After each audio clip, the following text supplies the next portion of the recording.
Side stories की शुरुआत होती है और हमें ड्यूक एस्लान का मेंशन दिखा जाता है। तो तब वहां पर लेडी जुआना, हमारा कालीतूस, ड्यूक और सब लोग ही थे। तो तब जुआना कहती है, माई लेडी, आज तो आप बहुत ही ज्यादा खूबसूरत लग रही हैं। और हमारी हीरोइन वो वेडिंग ड्रेस में थी, उसकी सच में एटल से शादी हो रही थी। लेकिन तब स्माइल करते हुए कहती है, thank you so much Juana. और वो तो बहुत ही ज्यादा क्यूट लग रही थी। लेकिन कालीतूस कहता है, तुम तो इस ड्रेस में बिल्कुल परफेक्ट लग रही हो बुशी टेल। तो उसका फादर भी कहता है, तुम गॉर्जियस लग रही हो, बिल्कुल एक छोटे से स्नोफ्लेक की तरह। तो कालीतूस कहता है, स्नोफ्लेक? अच्छा, तो तुमने ये ड्रेस इसलिए चुना क्योंकि तुम्हें स्नोई नॉट की याद आ रही थी, है ना? तो ड्यूक कहता है, बिल्कुल मेरी बेबी, वो तो नॉट की एक शेप शिफ्टर है ना। तो हमारी हीरोइन कहती है, कम ऑन, आप दोनों को पता है ना कि वेडिंग ड्रेस वो व्हाइट ही होता है। लेकिन वहां पे फ्रेडरिक कहता है, माय लेडी, मुझे लगता है कि आप शादी करने में थोड़ी जल्दी कर रही हैं। अभी तो आप अडल्ट बनी हैं, आप अभी से शादी कर रही हैं। तो पीछे से कालीतूस भी कहता है, बिल्कुल ये सारी गलती उस रेप्टाइल की है, ना वो मेरी बहन को प्रपोज करता और ना ये सब कुछ होता। तो जुआना भी कहती है, मैं जानती हूँ, मुझे तो कल की बात लग रही है जब ये बिल्कुल एक छोटी सी बच्ची थी। तो ड्यूक कहता है, ये तो मेरे लिए अभी भी मेरी छोटी सी बेबी है। लेकिन हमारी उन कहती है, कम ऑन, आप सब लोग बंद कर देना, अब मैं कोई छोटी बच्ची नहीं हूँ, मेरी शादी हो रही है। तो जुआना कहती है, लेकिन माई लेडी, मैं कैसे भूल सकती हूँ, जिस वक्त आप नॉर्थ में आई थी ना, तो अपने छोटे से क्लोक में, अपनी छोटी सी बॉडी में आप तो बिल्कुल छोटी सी लग रही थी। तो फ्रेडरिक भी कहता है, बिल्कुल वो ठीक कह रही हैं, और तब तो आप बहुत ज्यादा ब्रेव लग रही थी, लेकिन अब तो आपकी शादी भी हो रही है। तो हमारी कहती है, ये तो बहुत लंबे अरसे पहले की बात है। लेकिन तभी दरवाजे पे दस्तक होती है, कोई कहता है, माई लेडी, आपकी एंट्रेंस का टाइम हो गया है। तो हमारी कहती है, अच्छा, मुझे लगता है अब हमें चलना चाहिए। लेकिन तभी वेन भागता हुआ उसके पास आता है, वो कहता है, रुके माई लेडी। हमारी कहती है, वेन? वो कहता है, कांग्रेचुलेशन आपकी शादी के लिए। वो कहती है, वाओ, तुम तो सच में अब रोने लग गए हो, लेकिन तुम्हें रोने की जरूरत नहीं है। तो तब वेन हिचकिचाते हुए कहता है, माय लेडी, मैं बस आपको जस्ट इन केस बता रहा हूँ, लेकिन ऑब्वियसली मैं चाहता हूँ आप अपनी शादी में खुश रहें।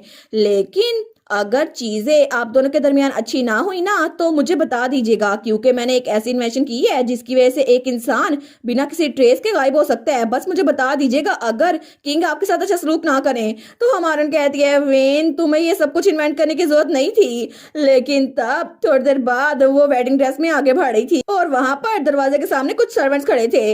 लेकिन तब अपने फादर के साथ दरवाजे के सामने खड़ी थी। वो सोचती है, आखिर हर कोई एटल पे अटैक क्यों कर रहा है? मुझे पता है कि एटल कभी भी ऐसा कुछ नहीं करेगा, लेकिन इतना जेंटल वेन, वो भी ऐसी बातें कह रहा है, इतनी डरावनी। तो तभी दरवाजा खुलता है और एटल सामने खड़ा था। वो सोचती है, जिस एटल को मैं जानती हूँ ना, वो तो कभी भी मुझे कोई नुकसान नहीं पहुंचाएगा। और एटल अपने वेडिंग ड्रेस में, वो भी बड़ा प्यारा लग रहा था।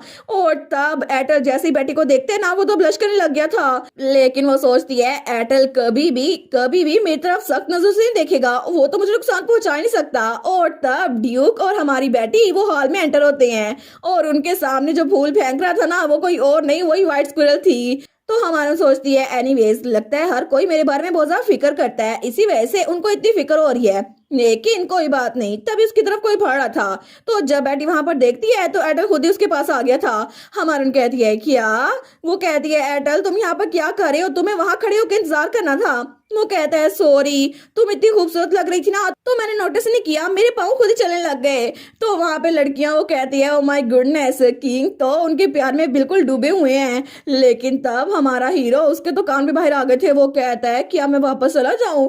लेकिन हमारी हीरो और ड्यूक दोनों शौक हो गए थे। लेकिन हमारी हीरो उसको कहती है, नहीं नहीं, कोई बात नहीं, चलो यहाँ से इकट्ठे चलते हैं। वो कहता है, सच में? लेकिन ड्यूक को तो गुस्सा आ रहा था कि मेरी बेटी को मैंने लेके जाना था वहां तक, लेकिन ये बदतमीज रेप्टाइल। लेकिन उसके सामने कुछ नहीं कहता क्योंकि उसे हमारी बेटी की बड़ी फिक्र थी। लेकिन तब सब लोग तालियां बजा रहे थे और हमारी बेटी और एटल वो आगे की तरफ बढ़ रहे थे। तो तभी हमारा हीरो कहता है, स्टार? वो कहती है, हाँ। तो एटल कहता है, थैंक यू सो मच मुझसे शादी करने के लिए। तो हमारी हीरो उसको देखती है, वो कहती है, आखिर तुम मुझे अभी थैंक यू क्यों बोल रहे हो? एटल, मुझे लगता है तुम्हें कोई चीज भूल गई है। और वो व्हाइट स्क्विरल वहां पे फूल फेंकी जा रही थी। लेकिन बेटी कहती है, मैं तुमसे शादी कर रही हूँ क्योंकि मैं तुमसे प्यार करती हूँ, इसके अलावा कोई वजह नहीं है। और तुम तो ऐसे एक्ट कर रही हो जैसे मैंने तुम्हें पहले कभी बताया ही नहीं है। तो एटल वो सोचता है, स्टार ने अभी मुझे बताया वो मुझसे प्यार करती है। और तब उसके बालों में भी हार्ट बन गया था। लेकिन तब उसके दिल में तो बाजे बज रहे थे। तो तब वो बेचारा, उसकी आंखों में तो आंसू आने लगते हैं। हमारी कहती है, क्या? वो अपनी आंखें साफ कर रहा था। तो हमारी कहती है, एटल तुम रो रहे हो? वो कहता है, हाँ। मैं तो बहुत ज्यादा खुश हूँ क्योंकि तुमने मुझे बताया तुम मुझसे प्यार करती हो। तो बेटी कहती है क्या? वो कहती है मैंने तुम्हें पहली बार तो नहीं बताया, कितनी बार बता चुकी हूँ। तो एयरटेल कहता है लेकिन पहली बार हमारी शादी पे तुम ये कह रही हो ना। तो हमारी कहती है ऑफ कोर्स, क्योंकि आज हमारी शादी है ना। लेकिन तब हिस्ट्री में पहली बार कोई दूल्हा अपनी शादी पे रो रहा था। और तब थोड़ी देर बाद हमें आफ्टर पार्टी का सीन दिखा जाता है। तो तभी वहां पर कोई शैंपेन का ग्लास उठाता है। तो वो लड़की कहती है ओ तो क्या ये शैंपेन है? तो हमारी हीरोइन और एयरटेल भी साथ ही खड़े हुए थे। तो वो लड़की शैंपेन पीते हुए कहती है ये तो बड़ी रिफ्रेशिंग है। तो हमारी हीरोइन उसको देख रही थी और उसके कान खड़े हो गए थे। वो कहती है मुझे लगा था कि ये स्मूथ नहीं होगी लेकिन ये तो कितनी औसम है। तो हमारी हीरोइन कहती है एयरटेल तुमने सुना? तो एयरटेल भी वही शैंपेन पी रहा था। वो कहती है सब लोग जिस शैंपेन में मैं काम कर रही थी ना उसके बारे में बात कर रहे हैं। लगता है कि ये भी शॉप पे बहुत जल्द बिकेगी। और ये तो बहुत बड़ा चैलेंज था क्योंकि ये हब पे बेस्ड थी, लेकिन ऐसा लगता है लोगों को ये पसंद आ रही है। तभी उसको लगता है कोई इसकी तरफ घूर के देखी जा रहा है। तो हमारी उन कहती है मुझे लगता है कि ये शैंपेन भी बड़ा अच्छा बिजनेस करेगी। लेकिन तभी वहां पर देखती है, वो सोचती है मुझे ऐसा क्यों लग रहा है कि कोई मुसलसल मुझे घूर के देख रहा है। और वो कोई और नहीं एयरटेल ही था जो कि उसको बड़े प्यार से देख रहा था और ब्लश भी कर रहा था। वो कहती है एयरटेल तुम मुझे ऐसे क्यों देख रहे हो? तो एयरटेल कहता है तुम तो बहुत ज्यादा इंप्रेसिव लग रही हो, हालांकि हमारी शादी पे बिजनेस की बात कर रही हो।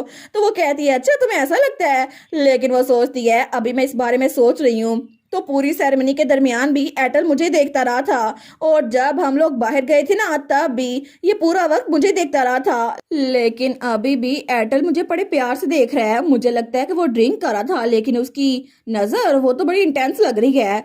तो तभी वहां पर सब लोग को देखती है। वो सोचती है अभी तो यहाँ पर बहुत सारे लोग हैं तो बिल्कुल ठीक है, लेकिन रात को जब हम अकेले होंगे तब क्या होगा? वो इमेजिन करके ही ब्लश करने लग गई थी। वो सोचती है मुझे तो बहुत ही ज्यादा घबराहट हो रही है, आखिर क्या होगा? और तब हमें डायरेक्टली रात का सीन दिखा जाता है। तो तभी एयरटेल कहता है स्टार, और वो नहा के निकला था। वो कहता है तुम यहाँ पर खड़ी क्या कर रही हो? तो हमारी और वहां पर देखती है। वो कहता है आज का दिन तो बहुत ज्यादा थका देने वाला था, तुम्हें जाके रेस्ट करना चाहिए। लेकिन तब वो बाथरूम में था। तो हमारी कहती है एयरटेल तुमने ये क्या कपड़े पहने हुए हैं? वो कहता है मैं अभी नहा के निकला हूं ना इसीलिए। लेकिन क्या तुम्हें ये कपड़े पसंद नहीं आए? तो बेटी कहती है नहीं नहीं मेरा ऐसा कुछ मतलब नहीं था। तो तभी वो सोचती है ओ माय गॉड, आखिर एयरटेल पूरा दिन मुझे ऐसे क्यों घूरता रहा था और वो तो मुझे बड़े प्यार से देख रहा था। लेकिन इस वक्त भी मैं एयरटेल के साथ अकेली हूँ, आखिर ये चीजें इतनी ऑकवर्ड क्यों हो गई हैं? वो सोचती है और आखिर मैंने जो बुक कुछ दिनों पहले पढ़ी थी वो मेरे दिमाग में अभी क्यों आ रही है? तो तभी उसे याद आता है जब कुछ दिनों पहले वो कोई बॉक्स ढूंढ रही थी, लेकिन तभी वहां पर एक बुक वो सामने थी। वो सोचती है कि यार ये बुक किस बारे में है? लेकिन जैसे वो उस बुक को खोलती है ना वो कहती है मैं मिड से शुरू करूंगी, पता नहीं क्या लिखा हुआ है। लेकिन वहां पे मेन कैरेक्टर्स का जिक्र था। और उसके बाद वो जब आगे बढ़ती है वो कहती है कि यार आखिर ये यहाँ पर किसने रखी? और वो बुक एक अडल्ट रोमांस के बारे में थी जो कि 19+ था। तो वो सोचती है मुझे वो याद करके ही बहुत ज्यादा अजीब महसूस हो रहा है, आखिर मैंने वो बुक पढ़ी क्यों थी? लेकिन तभी एयरटेल उसके पास होता है। वो कहता है स्टार। तो हमारी कहती है हाँ क्या हुआ? वो कहता है तुमसे तो बहुत ज्यादा अच्छी स्मेल आ रही है, मुझे लगता है कि तुम्हारा परफ्यूम बहुत ज्यादा अच्छा है। और तब उसके करीब होता है। लेकिन हमारी हीरोइन वो तो घबरा गई थी। वो कहती है अच्छा पता नहीं क्यों मुझे लगता है ये सेंटेड ऑयल होगा जो मेड्स ने मुझे लगाया था। तो वो उसके पास वो कहता है अच्छा सेंटेड ऑयल। लेकिन तभी वो उसके बालों की लिट पकड़ते हुए कहता है इसी वजह से तुम्हारे बाल इतने अच्छे स्मेल कर रहे हैं। और उसके बालों पे किस करता है। लेकिन हमारी हीरोइन तो ब्लश करने लग गई थी। वो कहती है क्या? और तभी वहां से जाते हुए कहती है असल में मुझे लगता है अभी हमें सोचना चाहिए। लेकिन तभी उसका हाथ पकड़ता और कहता है एक मिनट रुको, तुम जरूर थक गई होगी ना, तो तुम्हें बेड तक मैं खुद ले जाता हूँ। और तभी उसको उठा लेता है। लेकिन हमारी कहती है मैं खुद चल के जा सकती हूँ। वो कहता है मैं तुम्हारे लिए करना चाहता हूँ। तो हमारी बेटी वो सोचती है सब कुछ वैसे ही हो रहा है जैसा उस बुक में लिखा हुआ था। सबसे पहले उसने उसके बालों की लिट को पकड़ा और उस पर किस किया, लेकिन उसके बाद वो उसको बेड में लेके गया था। लेकिन इसके बाद जो होने वाला है तो तभी एयरटेल वो उसको बेड पे लेटा देता है। तो हमान कहती है क्या? वो कहता है क्या पिल्लो इतना ठीक है? मुझे लगता है कि तुम्हें आराम से सो जाना चाहिए। वो कहती है सच में? वो कहती है हाँ ये परफेक्ट है। लेकिन वो सोचती है मैं क्या सोच रही थी, एयरटेल तो बस मेरी देखभाल कर रहा था। तो एयरटेल कहता है मैं वहां बैठ के बुक पढ़ लूंगा तो तुम आराम से हो जाओ, ठीक है? अगर तुम्हें किसी चीज की जरूरत हो तो मुझे बता देना। वो कहती है सच में? लेकिन तब वो कहती है एयरटेल एक मिनट रुको सही, मैं बिल्कुल भी थकी हुई नहीं हूँ, मुझे लगता है कि तुम्हें भी मेरे साथ ही लेट जाना चाहिए। लेकिन तभी एयरटेल उसकी बात सुनकर ब्लश करने लग गया था। तो उसके पास बैठते हुए कहता है स्टार। हमारून कहती है हाँ। वो कहता है तुम्हें पता भी है तुम क्या बोल रही हो, और तब उसके करीब हुआ था। तो हमारी सोचती है कि एयरटेल फिर से मुझे वैसे ही देख रहा है, मुझे समझ नहीं आ रही। लेकिन तभी एयरटेल कहता है तुम फिक्र ना करो, मैं तुम्हें बिल्कुल भी तंग नहीं करूंगा। तो हमारून कहती है क्या मतलब तंग नहीं करेगा। लेकिन तभी एयरटेल आगे होता है और उसके फोरहेड पे किस करता है और उसके बाद उसके गालों पे किस करता है। लेकिन हमारी बेटी वो तो बहुत ज्यादा शौक हो गई थी, लेकिन तभी वो आगे होता है और उसको किस करता है। तो तब हमारे सोचती है मैंने इसको पहले किस किया था, लेकिन अब ये इतना ज्यादा ऑकवर्ड क्यों लग रहा है। और तभी बहुत ज्यादा एम्बेरस होकर उसके कान पे बाहर निकल आए थे और वो तो ब्लश कर रही थी। तो एयरटेल उसको देखता है, वो कहता है क्या। लेकिन तभी उसकी हंसी निकल आई थी। वो कहता है तुम इतनी चौंक गई थी कि तुम्हारे कान भी बाहर निकल आए हैं। वो कहती है हंसो मत, ये सारी की सारी तुम्हारी गलती है, ठीक है, मेरा मजाक मत उड़ाना। वो कहता है ठीक है मैं मजाक नहीं उड़ाता, मुझे माफ करना, ये सारी मेरी गलती है और इसी वजह से अब मैं अपनी क्वीन को बिल्कुल भी कोई नुकसान नहीं पहुंचाऊंगा। और तब वो फिर से अपना क्वालिटी टाइम गुजारते हैं। लेकिन हमारी बेटी वो उसी को देखी जा रही थी। वो कहती है एयरटेल। तो एयरटेल कहता है बेटी आई लव यू। और उसके बाद हमारी हीरोइन दिल में सोचती है स्क्विरल कॉन्स्टलेशन, अगर आप मुझे सुन रहे हैं ना तो प्लीज एयरटेल को थोड़ा कम हैंडसम बना दे। एयरटेल का इतना सारा हैंडसम होना मेरे दिल के लिए बिल्कुल भी अच्छा नहीं है। और तब हमें कुछ दिनों बाद का सीन दिखा जाता है जब हमारी बेटी वो सो के उठती है। वो कहती है कितने दिन हो गए हैं जब से मैं इसी कमरे में बंद हूँ। तो एयरटेल उसके लिए पोषण टी लेकर आया था। वो कहता है ये लो तुम्हारी वर्मेट पोषण टी। वो कहती है ये सारी तुम्हारी गलती है एयरटेल, आखिर तुम इतने दिनों तक मुझे कमरे में बंद करके कैसे रख सकते हो, और जब हम खाना खाने के लिए भी जाते थे ना तब भी तुम मेरे साथ चिपके ही रहते थे। वो कहता है सच में स्टार में तुम्हारे बगैर नहीं रह सकता। लेकिन उस वक्त उदास होते हुए कहता है मुझे लगता है कि मुझे ऐसा नहीं करना चाहिए था और इसीलिए मैं बहुत ज्यादा शर्मिंदा हूँ। लेकिन तब उसके हाथ से वर्मा टी लेते हुए पीते हुए सोचती है मैं तो इससे बहुत ज्यादा अपसेट हूँ, आखिर थकी हुई मैं ही क्यों, एयरटेल तो बिल्कुल भी थका हुआ नहीं लग रहा। और ये तो जब मैं सो जाती हूँ ना तो पता नहीं रात को छुपके से कहाँ चला जाता है, इसकी तो मुझे समझ नहीं आती। तो हमारा आइडल कहता है मेरी क्वीन तो बहुत ज्यादा अपसेट है, कितनी बुरी बात है ना, मैं तो तुम्हारे लिए गिफ्ट लेकर आया था ताकि तुम्हें अच्छा महसूस करवा सकूं। वो कहती है एक गिफ्ट। तो आइडल कहता है बिल्कुल, और वहां पे एक डॉक्यूमेंट था। वो कहता है ये हमारी मैरिज को सेलिब्रेट करने के लिए गिफ्ट है। हमारून कहती है लेकिन हमने पहले ही वेडिंग गिफ्ट एक्सचेंज कर लिए थे। वो कहता है नहीं नहीं वो तो कुछ भी नहीं था, लेकिन तुम्हारी खुशी के लिए मैंने ये सब कुछ पहले प्लान किया हुआ था और इसीलिए कुछ दिनों से मैं इसी पे काम कर रहा था। तो हमारी हीरोइन सोचती है इसी वजह से ये रात को छुप के कहीं जाता था। लेकिन जब उस डॉक्यूमेंट को देखती है ना वो कहती है क्या एयरटेल इसका क्या मतलब हुआ। वो कहता है इसका वही मतलब है जो लिखा हुआ है, क्योंकि अब असलान डची सेल्फ गवर्नमेंट पे चलेगी। इसका मतलब है एसम किंगडम की अथॉरिटीज वो कभी भी असलान डची पे लागू नहीं होंगी और अब ड्यूक असलान वो रूलर होंगे सेल्फ गवर्निंग डची के। और इस तरह से होली एम्पायर जो कि अपने आप पे गरूर करता था ना कि वो पूरे कॉन्टिनेंट का इकलौता एम्पायर है, उसकी ग्लोरी वो तो बहुत लंबे अरसे पहले ही खत्म हो गई और अब से एस्टम पूरे कॉन्टिनेंट का इकलौता एम्पायर होगा। एस्लान तो तुम्हारे लिए बहुत ज्यादा प्रीशियस है ना, तो इसी वजह से मैंने इसको स्पेशल ट्रीटमेंट दी। क्या तुम्हें ये पसंद आया। तो हमारून कहती है एयरटेल मुझे ये बहुत पसंद आया, thank you so much, great, अब तो अच्छा हो गया, फिर तो हमें चलना चाहिए। वो कहता है क्या चलना चाहिए, लेकिन मुझे लगता है कि हम कुछ दिनों बाद जाएं तो अच्छा रहेगा।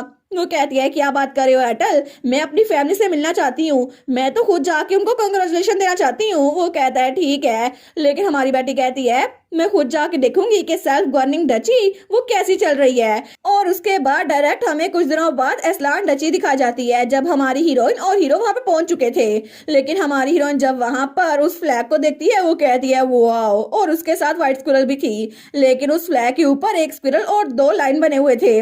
वो कहती है ये फ्लैग तो बहुत बड़ा है ना, ये तो कैपिटल से भी कोई देख सकता है। लेकिन तब वो लोग दरवाजे के बाहर पहुंच चुके थे। तो हमारी उन सोचती है अगर उनको मेरी इमेज बनानी थी तो कम से कम मुझे थोड़ा खतरनाक तो दिखाते ना, मेरे दांत भी दिखाते ताकि लोगों को मुझे डर लगता। लेकिन तभी वहां पे दरवाजा खुलता है और कोई कहता है माई बेबी, और वहां पे ड्यूक, कारितूस, फ्रेडरिक, जुआना और बाकी सारे थे। वो कहते हैं हम आपका इंतजार कर रहे थे माई लेडी। तो उसका भाई भी कहता है वेलकम बैक बुशी टेल, और सब लोग उसके पास आ गए थे। हमारी कहती है सब लोग कैसे है, क्या सब लोग ठीक है। तो कालितूस कहता है बिल्कुल, यहाँ पर तो सेल्फ गवर्निंग डची की वजह से काम बहुत ज्यादा बढ़ गया है, लेकिन फिर भी हम लोग ठीक है। तो वो लोग तो चिट चैट किए जा रहे थे, लेकिन हमारा हीरो तो पीछे खड़ा था। तो वो स्माइल करते हुए सोचता है स्टार यहाँ पर आकर कितनी खुश लग रही है ना, मुझे अच्छा लगा कि मैं उसको यहाँ पर ले आया। तो फ्रेडरिक कहता है योर मैजेस्टी, मुझे लगता है कि मैं आपको लेडी शिप के रूम में ले जाता हूँ, ठीक है। वो कहता है एक मिनट रुको, ये सारे बैग स्टार, इन बैग्स का हम क्या करें। लेकिन तभी ड्यूक उसको अंदर लेके जा था। तो वो कहता है चलो ना, बाहर बहुत ज्यादा ठंड है। वो कहती है रुके सही, एडल को तो हमारे साथ आने दे। तो कालीतूस कहता है इट्स ओके, उस रेप्टाइल को बाहर रुकने दो, हाइबरनेट करने दो। तो तभी वो लोग दरवाजा बंद करके वहां चले गए थे, लेकिन पीछे फ्रेडरिक और हमारा एटल था। तो फ्रेडरिक कहता है मुझे माफ कीजिएगा योर मैजेस्टी, लेकिन वो तो परेशान हो गया था। तो हमारा एटल कहता है नहीं नहीं कोई बात नहीं, अभी तक तो मुझे इस ट्रीटमेंट की आदत हो चुकी है। और तब हमें शाम के वक्त का सीन दिखा जाता है। तो हमारी बेटी तो अपने कमरे में आके बड़ी खुश थी। वो कहती है मैं बहुत ज्यादा खुश हूँ। तो एटल कहता है क्या तुम अपने घर आकर इतनी खुश हो। वो कहती है बिल्कुल, मेरे डैड ने मेरे रूम को वैसे ही रखा है जैसे मैं छोड़ के गई थी, ताकि मैं कभी भी आ सकूं। और थैंक यू सो मच एटल, तुम जरूर किसी और जगह जाना चाहते होगे ना, लेकिन मेरी वजह से तुम नॉर्थ में आ गए। वो कहता है कोई बात नहीं, अगर तुम्हें कहीं और भी जाना है ना तो मुझे बता दो, मैं तुम्हें ले चलूंगा।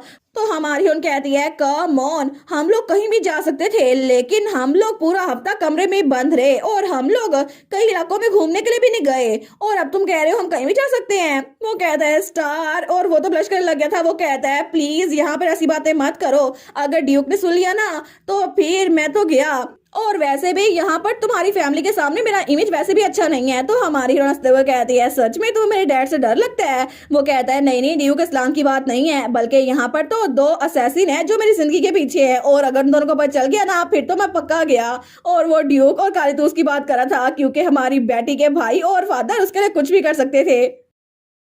और इसी के साथ ये वाला पार्ट यहीं पर ख़त्म। तो आप लोग बताइएगा आप लोग को ये पार्ट कैसा लगा, और वीडियो को लाइक और चैनल को सब्सक्राइब लाजमी कीजिएगा। बाकी वीडियोस का लिंक भी स्क्रीन पर नज़र आ रहा होगा, तो काइंडली उनको भी चेकआउट कर लें। और thank you so much for watching my videos. Stay safe, bye bye.